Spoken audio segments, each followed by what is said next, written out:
So that's where we head over into the Purview portal.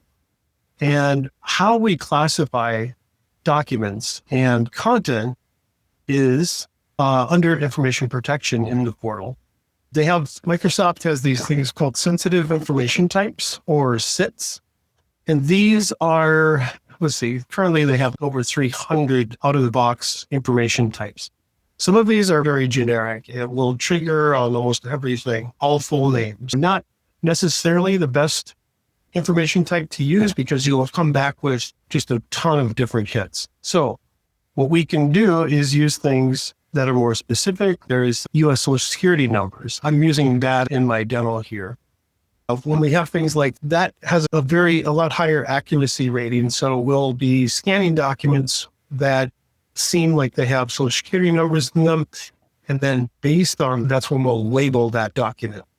And Mike mentioned that there is a manual labeling that people can do within their apps, Word and all that. It looks like this over here on this screen. You just select whatever kind of label you want. And then there's auto labeling, which runs in the background 24/7. And it's constantly scanning documents all over the place. So at first it looks at more recent live documents, and then it starts moving into kind of the more dark data that people will have run for 7, 10 years. Just that stuff that we don't really want to have around because it just increases our attack surface.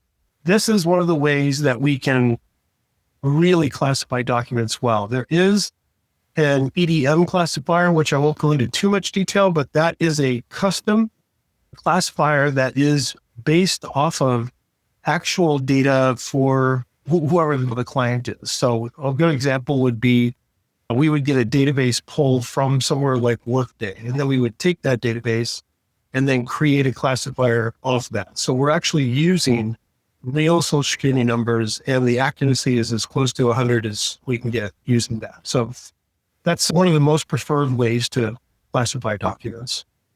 So once we have that classification in place, this is the labeling area. So a label in itself is really just basically like a sticky note on a document saying, okay, this is public or protected or confidential, something like that. But there are other aspects with labels that can be configured. And one of the aspects is auto labeling within the label. So for example, if somebody has a document, a Word document, and they're writing something and they copy and paste a bunch of Social Security numbers in there, they would get a pop-up or a policy tip from Purview that says, hey, you just entered this information. We suggest you use this label. Or it can just automatically label it. So we try and remove as much manual work for the end users to have to constantly make sure that all their documents are labeled by having this aspect of auto labeling as well. So it's very handy. And the most users actually come to really like this because they feel like they're doing their part as far as data security goes, which is important. So the next thing I wanted to show, and this is the protect portion. So we're on this phase 3 here. So this is where we get into data loss prevention. And specifically in this case, we're going to be talking about Copilot. So we want to make sure that we have guardrails with Copilot for accessing documents that might have sensitive information or communicating with a Copilot through prompts and not allowing sensitive information to go out.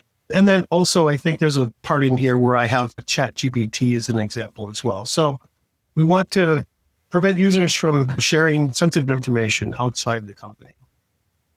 So, there's 2 examples here. Here's one of the policies that is mainly dealing with more cloud-based things or talking to managed cloud apps like ChatGPT.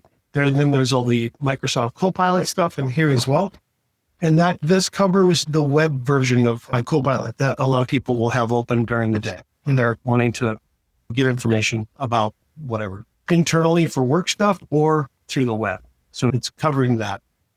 And then the nice thing here is these are the things that we would be looking for an example. So these are the rules within the policy. And for example, this one here is looking for the US Social Security number. So anytime it detects that, it's going to enable the actions for this DLP policy. Then I also have an example using a label. So here I have sensitive restricted label. If a document has that, don't allow Copilot to access it or process the contents for analysis. So this policy here, let me go back. This one here is Copilot operating within your tenant. So this is an example of you ask Copilot to say, here, go show me all these documents that contain information about last quarter's financials or something like that. You're trying to find a document. This way, same thing. I'm searching for socials and certain labels.